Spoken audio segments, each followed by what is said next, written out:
But as an attitude and just as a lifestyle, that's what I was more interested in. Like, what's this guy doing to get that spring in his step and that cocky smile? And that's what I want.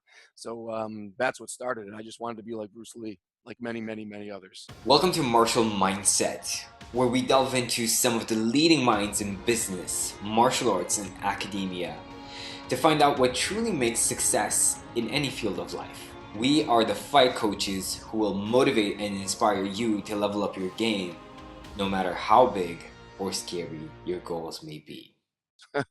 On a serious note though, because Bruce Lee often comes up in most people's sort of conversation why they started training martial arts or so on.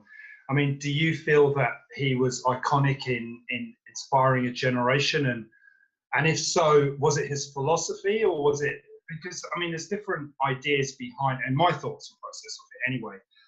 There's Bruce Lee film star, there's Bruce Lee as a philosopher, there's a Bruce Lee as as a guy that was obviously, if you like, a thought process, a thinker, which is a little bit different because he was quite deep. But what would you say, he contributed to modern martial arts? Wow. Well, that's off the top of my head. I know. He is modern martial arts, right? I mean, he's everything. You can't overstate how much he changed the world. And I think maybe that's probably his greatest contribution to the actual question. I think maybe his greatest contribution was he was an example of a guy who built bridges, which I'm a big believer in. I know you guys are as well. He was someone who was American, but he was also Chinese. He was someone who was a film star, but he was also a serious martial artist.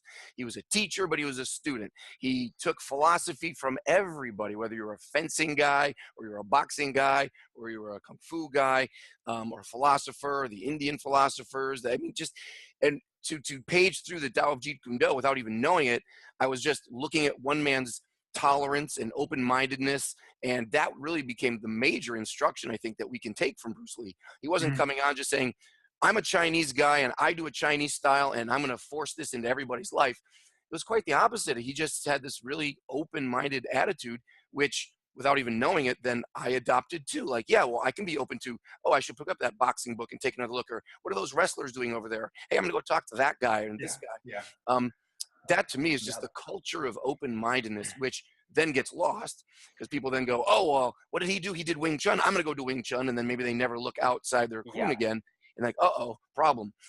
So yeah, I would say that would be the number one thing. He's a bridge builder. Well, I mean, he has simulated information. I mean, he's a great simulator. And I think that's probably a human weakness. And I say that with human beings naturally tend to fixate with an idea and not necessarily embrace. And we do it in everyday walks of life. Stereotypes is a classic example of that. We have typical stereotype views of other people, cultures, and so on.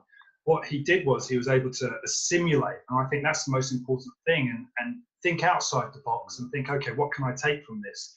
But it was interesting, actually. I mean, I remember attending a Jeet Kune Do seminar, and I think it was, I can't really remember who it was, which is not a good start for this. But anyway, the comment that came across was on incorporating information or rejecting what is useless. I think that's quite a common Jeet Kune Do. Bogdan, have you come across that saying before, where people talk about? Absolutely, and you see it all the time. You see it online. People stick to one type of martial art, and it's mostly. I think we had this conversation as well when we had our first interview.